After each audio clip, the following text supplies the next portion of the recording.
Bismillahirrahmanirrahim. Assalamualaikum warahmatullahi wabarakatuh. Waalaikumsalam.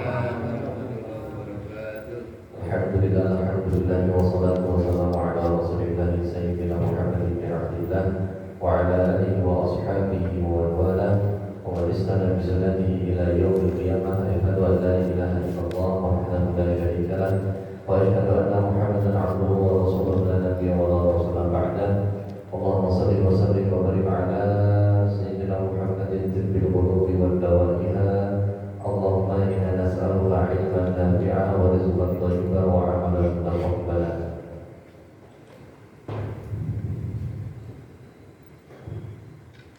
Jemaah Masjid Islam Mubarakah yang dimuliakan oleh Allah Subhanahu wa taala. Alhamdulillah, summa alhamdulillah, mulan panjenengan seripun wonten dalem punika tasih dipunparingi Allah Subhanahu wa taala kelonggaran kesempatan sehingga kula panjenengan saged ngaosan belajar bersama-sama, terutama di babakan ilmu yang disebut sebagai ilmu fikih, yang mana Nabi kita Muhammad sallallahu alaihi wasallam bersabda, "Man yuridillahu bihi khairan yufaqihu fid-din." Orang yang dikehendaki Allah untuk mendapatkan kebaikan, mereka yang belajar ilmu fikihnya Allah Subhanahu wa taala. Dan hari ini kita akan melanjutkan kitab yang kita pelajari, yaitu Safinatun Najah, kitab yang dikarang oleh Syekh Salim bin Sumail. Kita lanjut kepada bab selanjutnya, yaitu bab tentang rukun-rukun Islam. Nah, ini penting untuk panjenengan pelajari dan panjenengan mengerti, karena dengan kita mengerti rukun Islam ini, kita akan menyadari bahwa pondasi dari agama kita itu disusun daripada 5 hal yang akan nanti disampaikan. Pasal yang membahas tentang arkanul Islami khamsatun. Rukun Islam itu ada 5. Dan 5 ini berdasarkan dari hadis Nabi sallallahu alaihi wasallam, buniyal Islamu ala khamsin. Islam itu dibangun atas dasar 5. Yang pertama adalah antasyhada alla ilaha illallah, atau syahadatun la ilaha illallah. Syahadat yang kemudian bunyinya adalah yang paling utama kalimat la ilaha illallah wa anna Muhammadar Rasulullah, dan Rasul kita adalah Muhammad sallallahu alaihi wasallam. Syahadat kita menikah tidak sempurna kecuali dengan 2 kalimat ini. Orang ketika masuk Islam kok hanya mengucap kalimat la ilaha illallah, maka Islamnya tidak diterima. Harus sempurna dengan kalimat wa anna Muhammadar Rasulullah. Jadi kalau mengakui hanya salah satunya saja, Islamnya belum sempurna, atau masuk Islamnya belum diterima. Harus sempurna meyakini dan kemudian melafalkan dan juga mengamalkan kalimat asyhadu an la ilaha illallah wa asyhadu anna Muhammadar Rasulullah. Nah, para ulama mereka menjelaskan al-imanu yanqasimu ala salatin. Iman itu bentuknya ada 3. Yang pertama adalah tasdiqun bil qalbi, meyakini di dalam hati. Dan yang kedua adalah watalaffudzu bil lisani, dan melafalkan dengan lisan. Dan yang ketiga adalah wal amalu bil arkan, dan mengamalkan rukun-rukunnya. Jadi orang yang ketika sudah mengucapkan kalimat asyhadu an la ilaha illallah wa asyhadu anna Muhammadar Rasulullah, maka tidak akan sempurna kecuali dengan mengamalkan 3 tadi. 1, yakin di dalam hati. 2, melafalkan dengan lisan. 3, mengamalkan rukun-rukunnya. Nah, mungkin panjenengan takut bagus kalau ada orang yang bisu gimana? Orang yang bisu berarti syahadatnya gimana? Kan tadi disyaratkan harus mengucap dengan lisan, maka dengan isyarat. dengan isyarat, ketika mampu maka wajib dengan isyarat.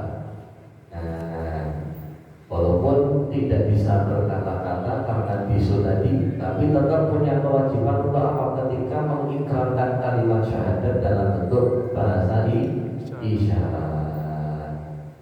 Syahadatun an la ilaha illallah wa anna muhammadar rasulullah. Nah, syahadat ini atau dua kalimat mulia ini kalimat yang tercantum di dalam Al-Quran. Allah Subhanahu wa ta'ala sebutkan dalam Quran surat Ibrahim bahwa Allah Subhanahu wa ta'ala berfirman, alam tara kaifa daraballahu mathalan kalimatan thayyibah. Allah Subhanahu wa ta'ala mengingatkan kita, apakah engkau tidak melihat ketika Allah memberikan permisalan kalimat thayyibah. Nah, kalimat thayyibah ini menurut para ulama kalimat syahadat. Nah, permisalan kalimat syahadat itu seperti apa? Kasyajaratin thayyibah, seperti pohon yang baik. Nah, pohon yang baik ini menurut Ibnu Umar adalah pohon kurma. Pohon kurma mereka dianggap sebagai pohon yang baik. Kenapa? Karena bijinya manfaat, buahnya manfaat, dahannya manfaat, daunnya pun juga manfaat. Semua yang ada di dalam tubuh daripada pohon kurma itu isinya manfaat.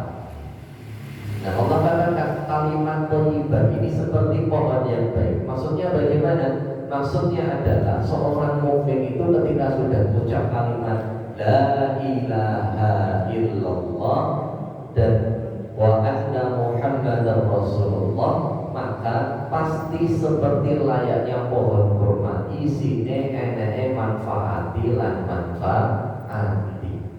Kalau ada seorang mukmin sudah mengucap kalimat la ilaha illallah muhammadur rasulullah tapi kok bermanfaat di masyarakat, berarti ada yang salah dalam syahadatnya.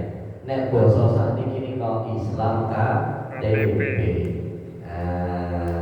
Karena tadi Allah memberikan permisalan kasyajaratin thayyibah asluha sabitun, pohon yang baik itu akarnya kuat masuk ke dalam tanah. Wa far'uha fis sama, dan cabang-cabangnya menghiasi langit. Tu'ti ukulaha kullahinin bi'izni rabbiha. Pohon yang baik itu pasti menghasilkan buah yang baik. Nah, kalimat thayyibah, kalimat la ilaha illallah itu kalau diucapkan dengan cara yang benar, maka pasti menghasilkan buah yang baik. Bagus kok saat ini kakak pidato Islam kok korupsi. Loh, berarti tidak mengucapkan kalimat syahadat dengan baik. Nah, kalau sekarang ada orang-orang Islam yang di luar sana melakukan kejahatan, jawabannya tidak melakukan tiga tadi. Karena kan iman tadi tiga nih. Satu, diyakini dalam hati, dua dilaporkan dengan lisan, tiga diamalkan rukunnya. Berarti dia hanya yang nomor dua, hanya mengucap lewat lisan tapi tidak diyakini dalam hati dan tidak diamalkan rukunnya. Syahadatun an la ilaha illallah wa anna muhammadar rasulullah wa iqamus sholati lan utawi ngendheke salat. Nah, yang kedua adalah rukun Islam itu melaksanakan sholat. Sebagaimana hadis Nabi juga kalimatnya sama. Buniyal Islamu ala khamsin. Islam dibangun atas dasar 5. Satu, syahadat la ilaha illallah wa anna muhammadar rasulullah. Nomor 2, melaksanakan sholat. Sampai-sampai di hadis Nabi sallallahu alaihi wasallam itu mengatakan, man taraka sholata muta'ammidan, orang yang meninggalkan sholat secara sengaja, faqad kafara jihad, maka dia telah keluar dari Islam secara nyata. Nah, para ulama akhirnya membagi jadi dua, hukum orang yang meninggalkan sholat. Nah, hukum orang yang meninggalkan sholat. Mas sholatnya aman ya? Insya Allah. Kok mesem kalau pada pasnya ikan. Nah, hukum meninggalkan sholat itu orang kali. Satu, bisa jadi keluar Islam. Dua, termasuk menjadi dosa besar. Meninggalkan Islam atau dianggap sebagai keluar dari Islam ketika apa? Ketika tidak mengerjakan sholat itu tanpa meyakini sholat tidak wajib. Nah, kalau meyakini sholat bukan wajib, maka dia dianggap murtad. Atau jadi kalau orang itu meninggalkan sholat karena dia meyakini sholat tidak wajib, maka hukumnya dia murtad, wajib syahadat ulang. Mas masih meyakini ya sholat itu wajib? Sholat maghrib sunnah atau wajib? Wajib. Tidak sunnah ya berarti. Berarti harus dikerjakan gitu. Tidak subuh sunnah atau wajib? Wajib. Betul sunnah gitu. Betul. Berarti kalau ditinggalkan secara sengaja dan tidak meyakini kewajiban yang dianggap murtad. Tapi kalau tidak mengerjakan karena malas, tetap meyakini wajib, tapi malas untuk mengerjakan, maka jatuhnya jadi dosa besar. Tapi tetap dianggap Islam. Nah, ini kasusnya misalkan ada orang yang tidak pernah ke masjid, KTP-nya Islam. Ada nih, saya KTP-nya Islam tapi tidak pernah sholat di masjid.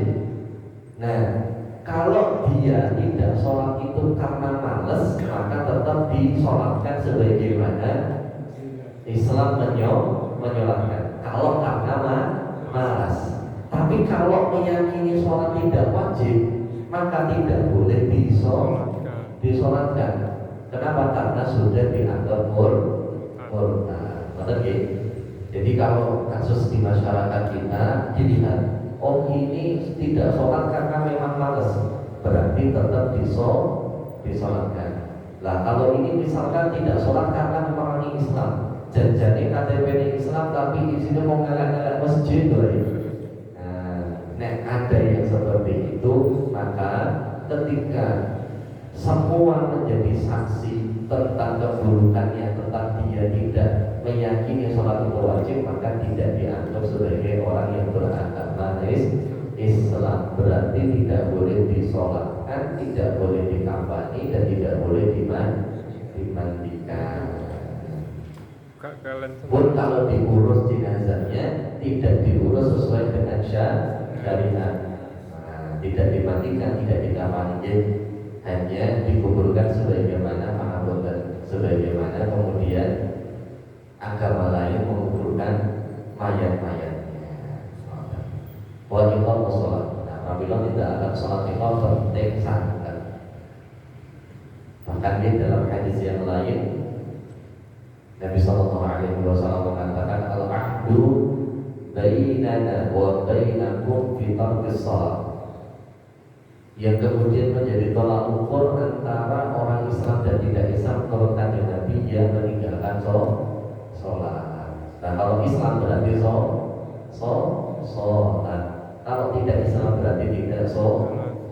Kalau waktu dulu belajar bersama dengan orang tua, ketika masih usia sebelum balik itu berulang kali ketika subuh tidak melaksanakan digerujuk nganggo banyu, digerujuk banyu hampir sak ini. Buat tentang ibu nolika nanti pernah digendong sampai di masjid.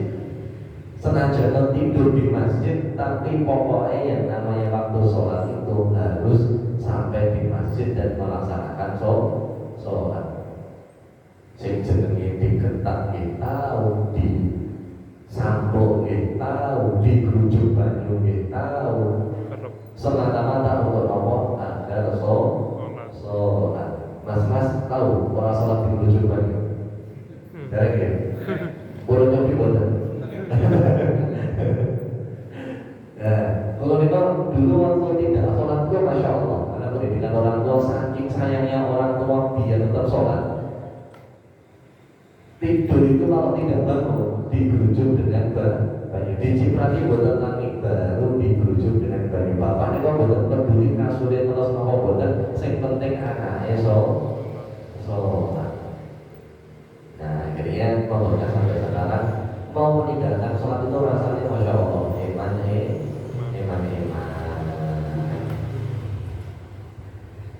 Wa iqamus sholat, dan melaksanakan sholat. Dan melaksanakan sholat menikah bukan hanya sekedar melaksanakan iqamah menikah atau sifat mendirikan. Kanjeng Nabi pernah mengatakan, idza kuntum ila sholati fa asbighil wudu. Kalau kalian ingin sholat maka sempurnakan wudunya. Yang namanya mendirikan sholat berarti tidak hanya sekedar gerakan dari takbiratul ihram sampai salam boten, tapi betul-betul seperti layaknya orang bangun, orang yang sedang mendirikan.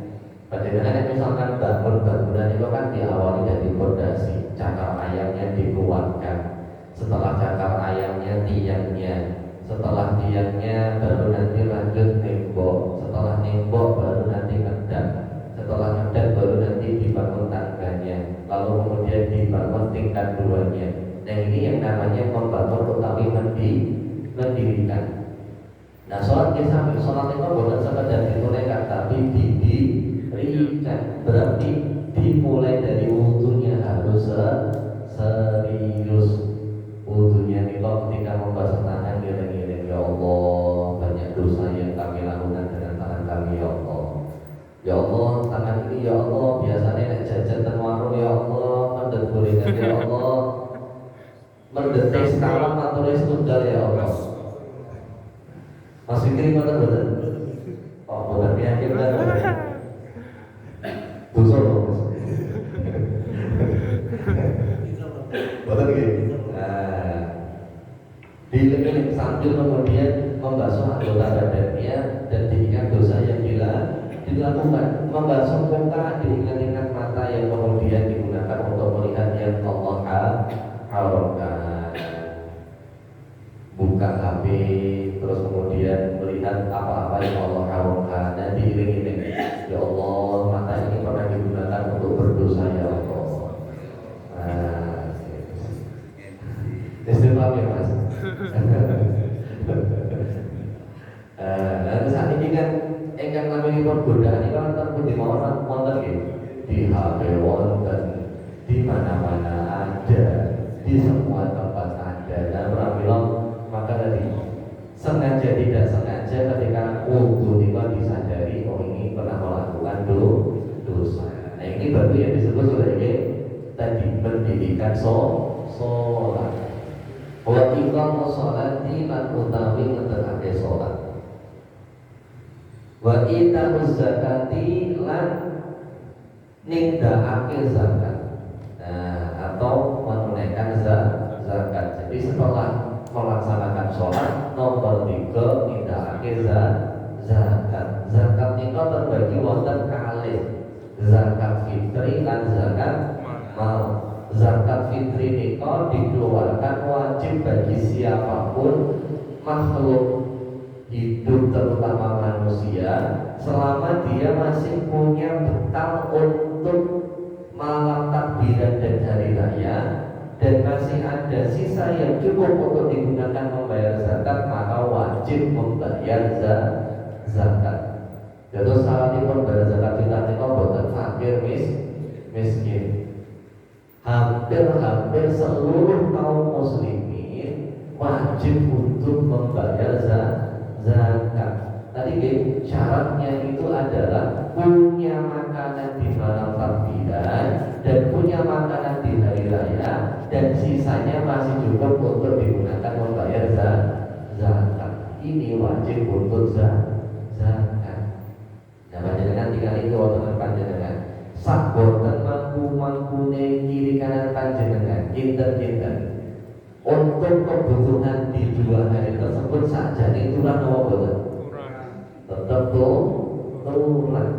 Berarti targetnya tahun depan yang membayar zakat di Masjid Isnan Mubarakah tidak hanya yang mampu, tapi seluruh kaum muslimin selama dia masih punya kebutuhan yang cukup di hari raya dan malam takbiran dan masih ada sisa. Nah, padahal yang tersebar di masyarakat kita zakat fitrah hanya untuk yang mampu, padahal bukan. Hampir semuanya wajib untuk bayar zakat fitrah. Nah, senajan mangke yang bayar itu dapat jatah lagi boten napa-napa. Misalkan bayar zakat fitrah untuk dirinya dan istri, berarti kirang langkung mau bayar 6 kilo kirang langkung. Nah, nanti dia ketika dapat jatah 10 kilo itu betul masalah. Zakat fitrah ketika dibagikan itu tidak harus satu keluarga satu beras. Kok misalkan ada satu keluarga senajan boten mampu panjenengan paringi 20 kilo itu betul apa-apa. Tidak harus satu kakak satu kres. Nah, yang kita lihat prakteknya di masyarakat kadang-kadang dianggap yang benar itu satu kakak satu kres. Padahal tidak harus seperti itu. Nek wonten senajan yang tidak mampu betul boleh di-drop bahkan 20 kilo, 30 kilo satu tempat asalkan betul-betul termasuk samaniatul aslam, 8 golongan yang layak untuk mendapatkan zakat. Terus yang nomor 2 zakat mal. Zakat mal ini wonten kalih syaratipun. Ada yang namanya nisab dan ada yang namanya haul. Untuk zakat mal nisab niko artosipun hartanya sudah masuk wajib zakat. Haul itu berarti sudah dihendakkan 1 tahun. Maring contoh zakat emas, nisabnya emas itu sekitar 80 gram. Tidak, sekitar 80 gram. Nek Mas pikir berapa kilo? Kalau emas berbulan emas batangan itu 80 sekian gram. Nah, berarti kalau sudah mempunyai emas yang jumlahnya 80 sekian gram, ditunggu masuk ke haul, ditunggu 1 tahun. Kalau tidak berkurang, maka tahun selanjutnya baru wajib zakat. Nah, ini zakat mal. Nah, walaupun nanti di zakat mal itu ada yang namanya zakat profesi. Nah, itu nanti insya Allah akan kita bahas di bab tersendiri, di bab tentang pengenaan zakat dan namanya zakat profesi. Wa kita zakati lan nindakake zakat. Wa shaumu Ramadan lan siyam wonten sasi Ramadan. Nah, ini insya Allah sudah kita kerjakan di 2 bulan yang lalu. Mas Rifki puasanya belum ya? Mas Rifki moga boleh Mas? Aman ya? Aman. Nah, berapa Pak?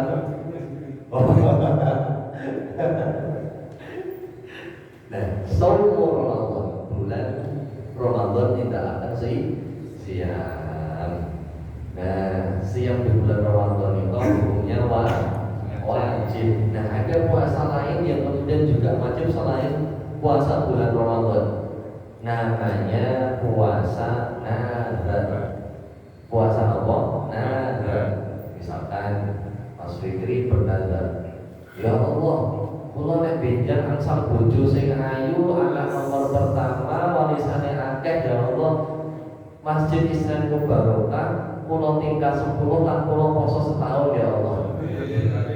Amin. Misalkan sudah nazar dan ternyata alhamdulillah untuk bojo sing sesuai dengan yang diinginkan, anak tunggal, ayu, warisane akeh, wong tuane wis tuwa.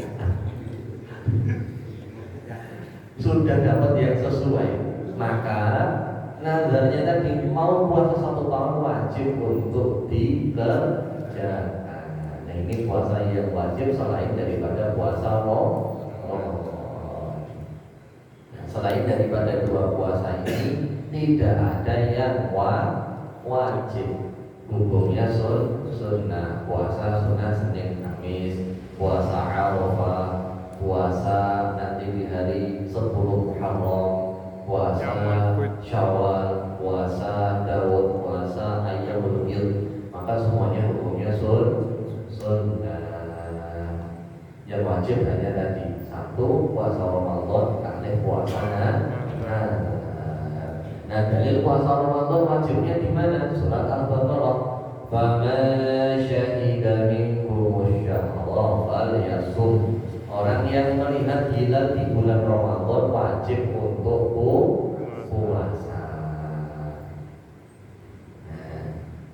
Suasana Ramadan. Dan kalau puasa Ramadan tidak bisa dikerjakan maka wajib diqodho.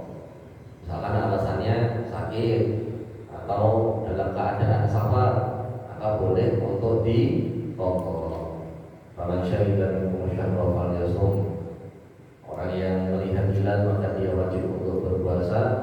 Wa man kana maridan aw ala safarin fa iddatun min ayyamin ukhra. Orang yang dia dalam keadaan safar atau sedang sakit maka diiddah, diganti dengan hari yang lain.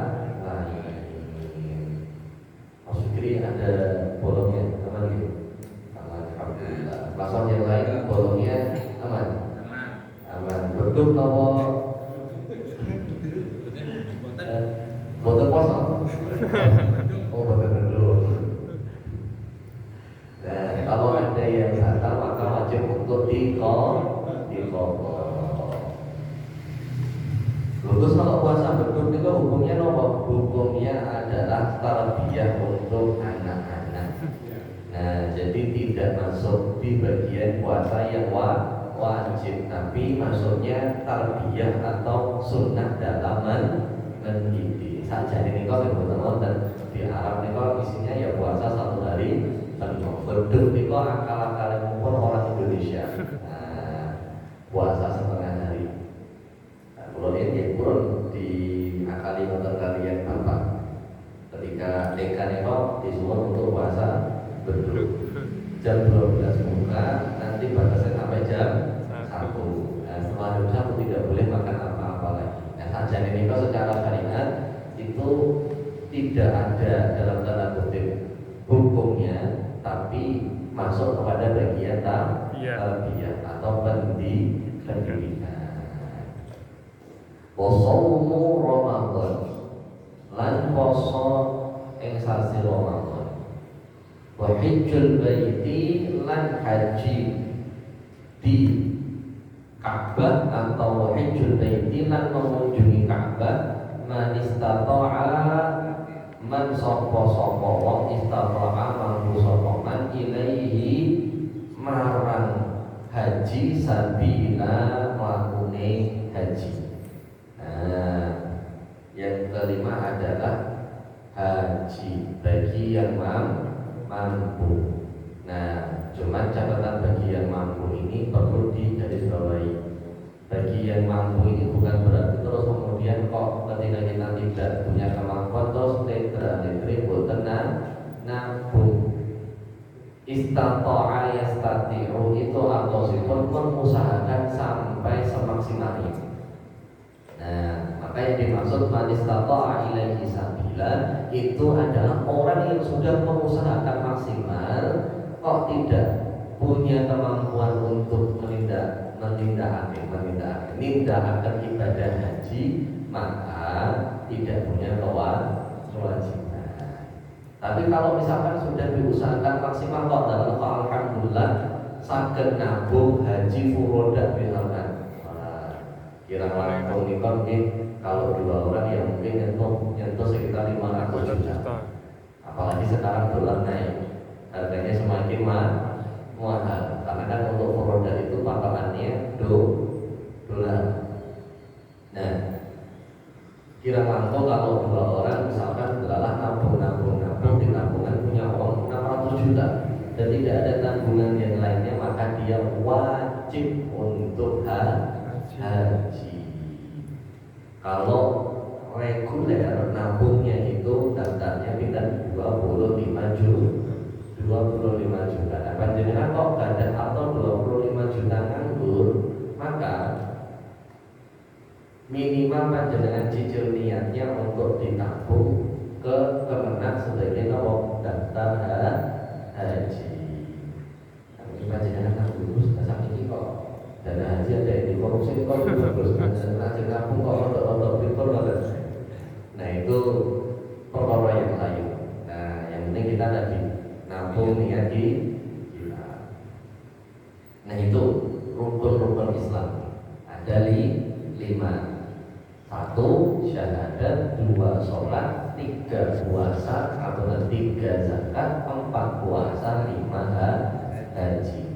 Lah kok beliau tuliskan zakat dulu baru puasa? Amal tidak boleh. Yang namanya zakat itu wajib bagi siapapun yang beragama Islam, bahkan bagi yang baru lahir. Kalau puasa maka ada syaratnya yaitu balik. Kalau zakat ini kok bukan harus balik. Zakat fitrah menikah panjenengan keluarkan kepada bayi yang syaratnya 1, menyaksikan atau menangi sebagian daripada bulan Ramadan walaupun cuma 1 hari, dan kemudian menyaksikan bulan Syawal, maka wajib untuk zakat. Dan patokannya nikah maghrib ketika hari terakhir di bulan Ramadan. Misalkan ada bayi lahirnya siang hari di puasa terakhir, maka dia wajib untuk zakat. Kalau lahirnya setelah maghrib maka tidak wajib zakat, karena tadi patokannya mengalami sebagian kecil daripada bulan Ramadan dan juga bulan Syawal.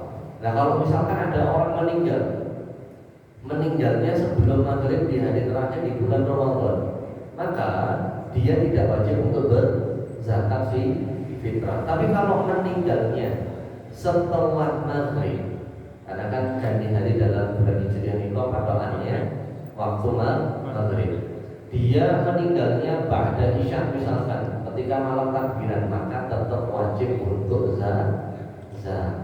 Jadi syaratnya tadi menangi sebagian bulan Ramadan dan juga sebagian dari bulan Syawal.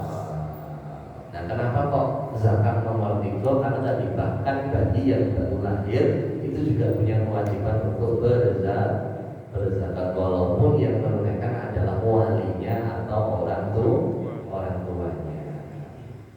Ya, maka babakan tentang rukun Islam. Nah, mobil panjenengan wonten ingkang ditanggapaken monggo babakan tentang rukun Islam ini.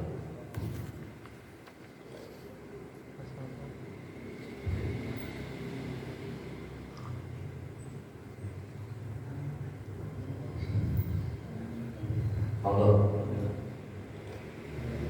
Monggo Pak. Dulu dia mau nikahnya tuh nggak mau Islam. Istrinya itu Islam, dari wajib sudah Nasrani mesti nanti.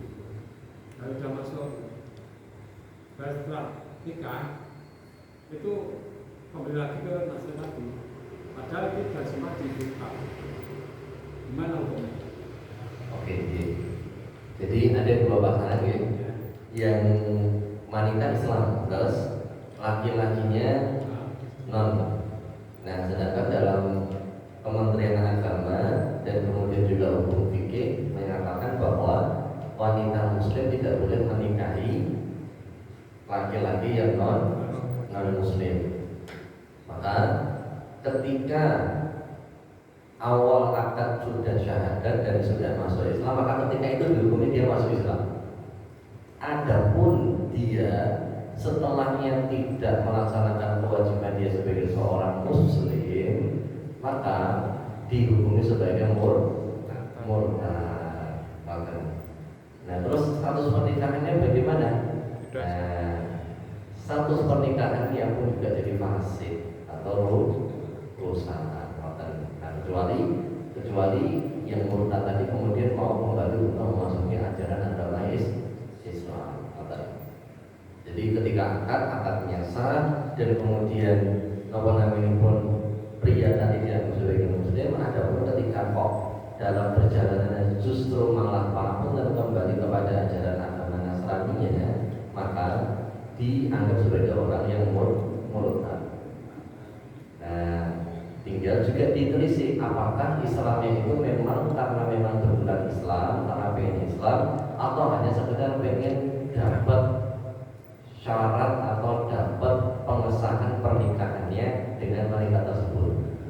Nah, makanya ketika ada kasus-kasus yang serupa, hendaknya kemudian betul-betul diteliti nikahnya itu atau Islamnya itu dikarenakan karena ingin nikah atau kemudian karena betul-betul ingin memeluk ajaran agama Islam. Walaupun dalam cerita sahabat Nabi juga ada yang sama tapi tidak balik kepada Nasrani, tetap lanjut Islam.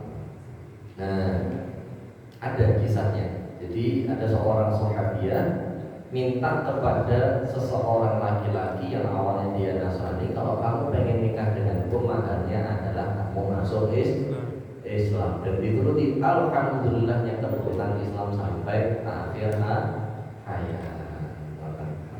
Nah, saya kira itu nanti pembinaan di depan yang kemudian juga harus diperketat terkait tentang pernikahan lain daripada agama. Sudah Bapak? Oke. Monggo kalau ada yang nanya. Monggo Pak.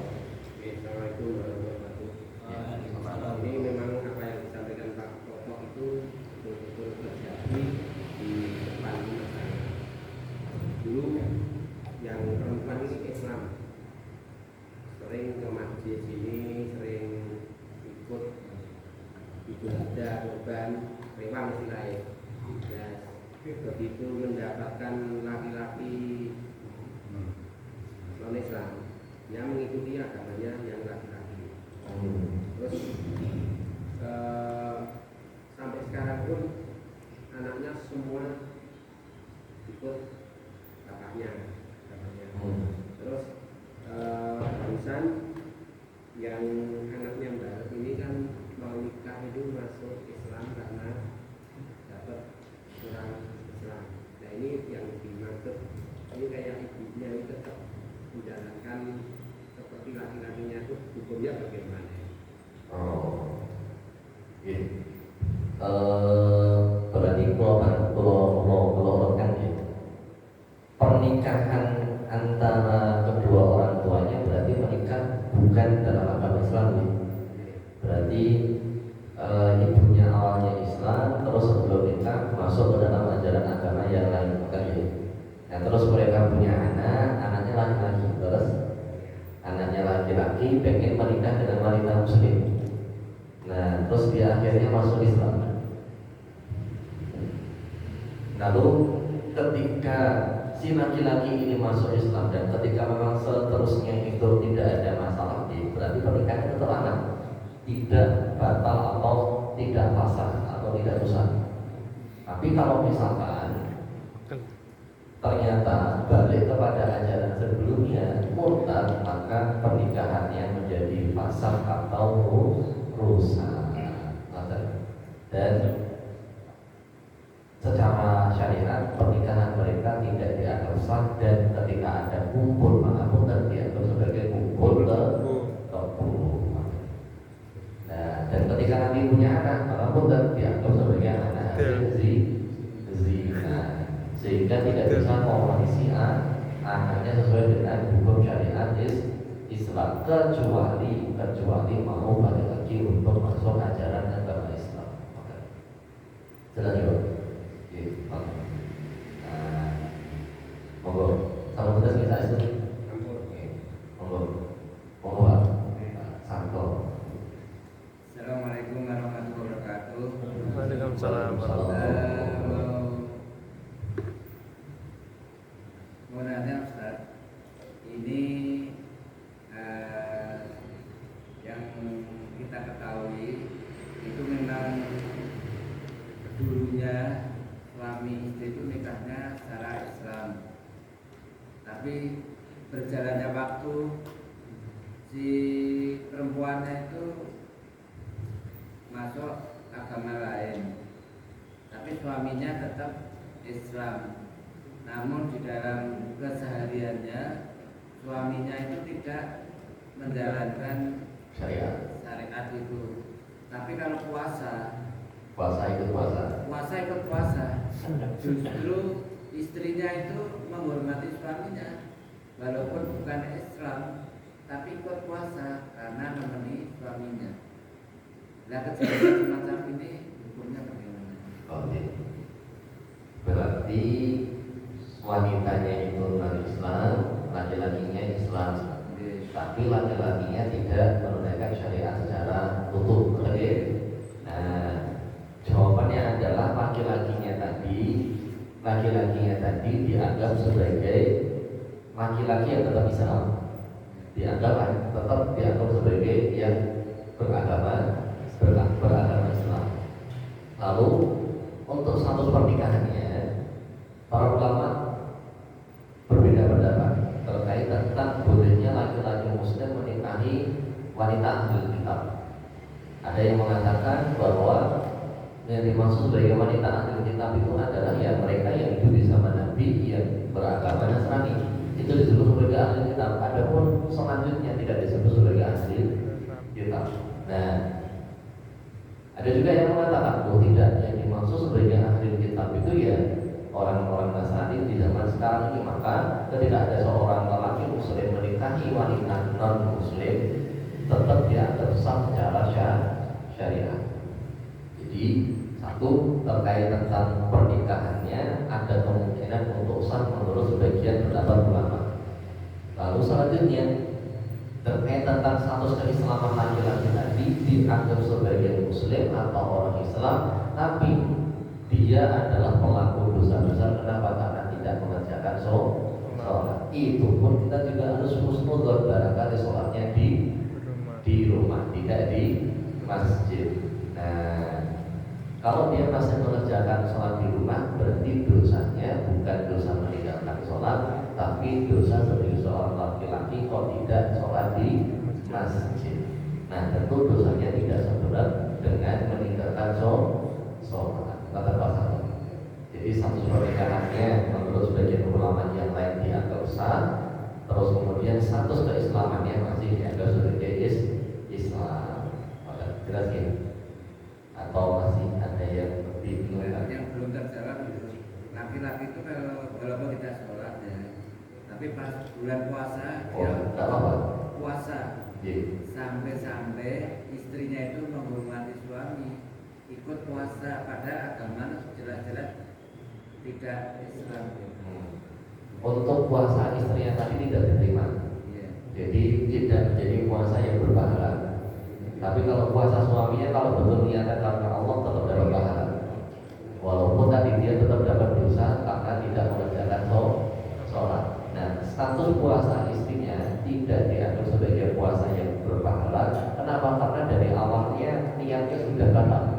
Karena puasa itu sah ketika niatnya diniatkan karena Allah. Sedangkan ketika dia puasa, tentu niatnya bukan karena Allah.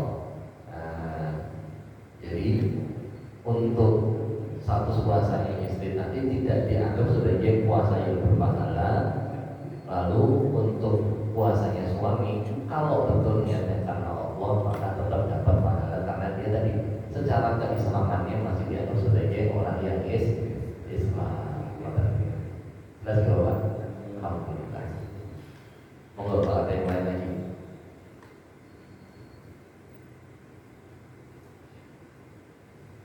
Mari wonten ingkang dibingungaken atau hal-hal yang masih belum berjalan, silakan.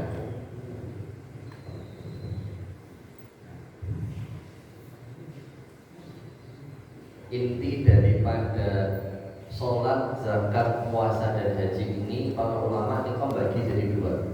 Satu, kalau dia meninggalkan karena tidak meyakini wajib, maka dia dianggap murtad. Misalkan aku ora haji, nggak apa, haji kan sunnah hukumnya. Nah, ini orang yang dianggap murtad atau keluar dari ajaran agama Islam. Atau misalkan aku ora poso, nggak poso Ramadan kan hukum sunnah.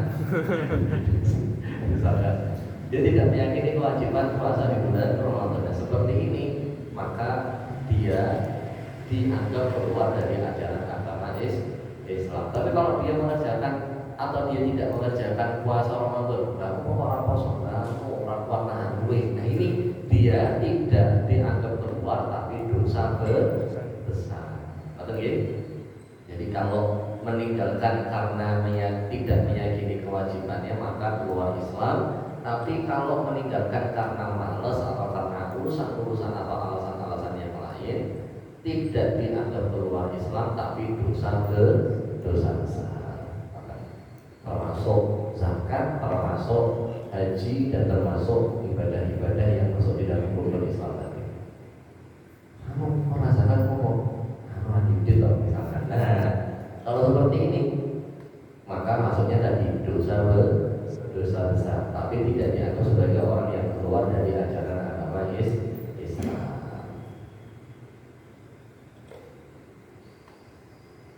Kalau ada yang mau ditanyakan, Mas jelas.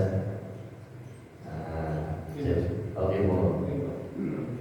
Padahal ini kan ada yang menjalankan umroh. Pada waktu mau manasik umroh, dia sekalian ke masjid. Ada dari pulang umroh tidak pernah ke masjid.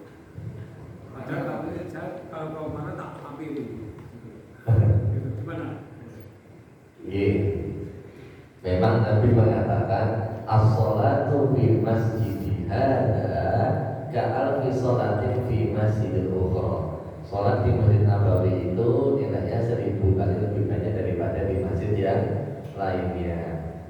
Siwa Masjidil Haram, kecuali Masjidil Haram. Kalau Masjidil Haram satu kali sholat nilainya 100.000. Nah mungkin ketika pengajian umroh salah mireng, terus nyicil sholat di sana banyak, di Masjidil Haram 10 sholatnya tiap rutin setiap waktu dikerjakan. Dan ketika di sini, ketika ditanya kok orang sholat wes tak cicil di Masjidil Haram. Nah mungkin. Jadi apa namanya pun karena sudah merasa sholat 100.000 kali tadi, akhirnya tidak sholat di masjid. Nah, walaupun ini pemahaman yang salah, tetap ketika umroh, apa namanya pun pulang dari umroh, justru tanda umrohnya mabrur itu ya di masjid semakin rajin. Nah, terus posisi kita gimana Gus? Posisi kita adalah kita mendoakan, ya Allah, mugi-mugi panjenengan hari ini hidayah piantun ingkang umroh yang sudah pulang dari umrohnya, mugi saged istiqomah di masjid.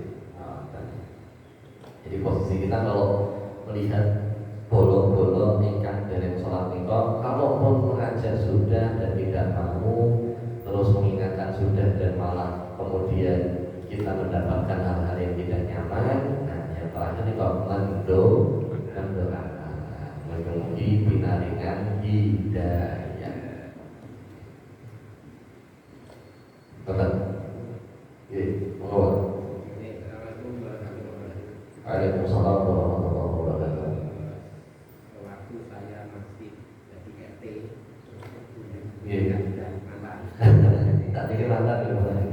nah kebetulan saya itu kan mendapatkan hibah Al-Quran ada 600 biji, 600 Al-Quran. Nah sama-sama RT itu kan yang RT yang namanya Pak Yunus ini nasrani, tapi dia itu minta untuk musola dan masjidnya, memintakan. Nah tetap saya kasih. Nah ini hukumnya bagaimana? Boleh, tidak ada masalah. Ada masalah. Boleh, tidak ada masalah, asalkan apa namanya pun untuk penerimanya langsung kepada musola atau masjidnya. Jadi tidak ada masalah ketika hanya membantu untuk mengajukan. Kalau penerimaannya langsung kepada masjid dan musolanya, itu tidak ada masalah, karena dalam hibah, apalagi hibah makanan itu kan ada syarat-syaratnya yang kemudian harus dipenuhi. Kalau hanya sekedar mengajukan dan kemudian penerima manfaatnya langsung masjid atau musolanya sendiri, maka tidak ada masalah. Intinya itu yang menerima Pak RT-nya, setelah diterima Pak RT langsung dikasihkan ke pengurus masjid dan sholat. Hanya sebagai perantara mawlid itu tidak ada masalah. Sami-sami. Kamu jelas ya? Nonton balik, mungkin kalian harus sudah balik dari mas-mas. Monggo mas, saya kasih di tapoknya mas. Boten, sholatnya amat loh. Bapak-bapak yang sini gitu, pokoknya saya kalau pengajian ini rasa sholat dosa-dosa. Aman gitu, tidak ada yang ditanyakan. Saat itu aman. Ini sudah wajib sholat semua ya, sudah pada semua kan? Belum. Ada yang belum balik? Ada yang belum balik? Sudah, aman ya? Nah, berarti sholatnya wajib. Laki-laki wajib sholat di Masjid. Nah, mungkin orang yang ke masjid. kecuali wanita.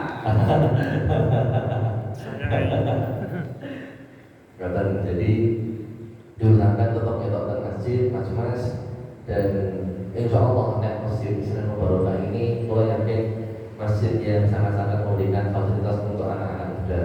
Aja dengan kelompok ya difasilitasi, hadrat juga difasilitasi, makmum juga difasilitasi, dan mulai yakin asalkan panjenengan aktif di masjid, insya Allah pengurus masjid atau takmir pun juga membantu panjenengan untuk mengembangkan apa yang bisa menjadi minatnya panjenengan. Ini kok kan satu ini tadi mana ya? Sholatnya apa enggak itu? Putih ya, sholatnya apa betul mas? Aman, guys. Pokoknya ibadah itu betul sangat tidak usah harus tahajud, harus duha, pun sholat lima waktu pun sudah lima itu dikerjakan, insya Allah itu akan nyaman. Sholat lima waktu, puasa 30 hari di bulan Ramadan, haji yang mampu, zakat, sudah rukun Islam ini kan dengan tunaikan. Kalau tidak maksiat juga jaminannya. Asalkan tadi catatannya buatan maksiat. Nanti pulang tidak ada maksiat, tidak ada kalau pulang habis itu WA orang lain. Alhamdulillah hari ini aku kajian bersama dengan Gus Amin. Aku belajar sholat. Kamu mau nggak aku ajari?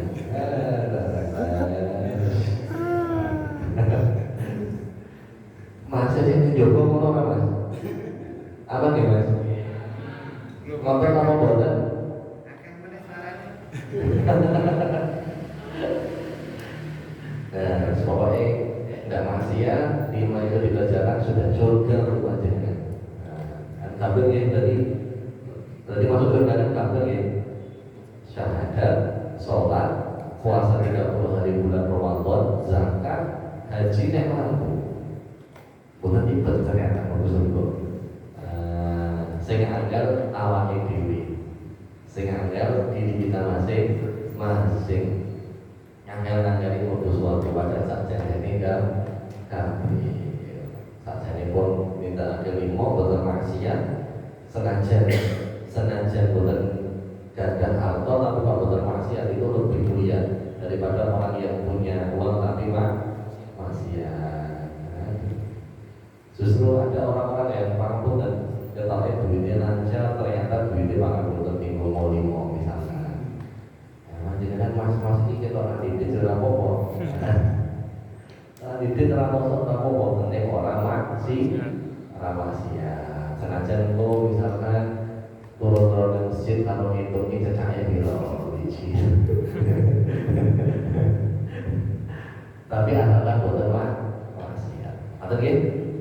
Insya Allah bulan depan kita akan bahas tentang arkanul iman, rukun-rukun iman. Nah, setelah rukun-rukun iman, nanti kita masuk babakan fikih yang lebih detail, tanda-tanda balik, terus kemudian syarat istinja dan seterusnya, kemudian satu khatam sampai muncul kitab nanti membahas tentang babakan tentang yang namanya ibadah puasa. Maka mungkin setahun bisa dikatakan setelah bisa dikatakan, jadi nanti sebelum ketemu Ramadan sudah bisa membahas tentang fikih puasa. Insya Allah akan mengusahakan di muka sini nanti alhamdulillahi rabbil alamin. Dalam majlis subhanallah wa bihamdihi la ilaha illa anta astaghfiruka wa atubu ilaik. Wa jazakumullahu khairan katsiran. Akhirul da'wana alhamdulillahi rabbil alamin. Wallahu a'lam bishawab. Assalamualaikum warahmatullahi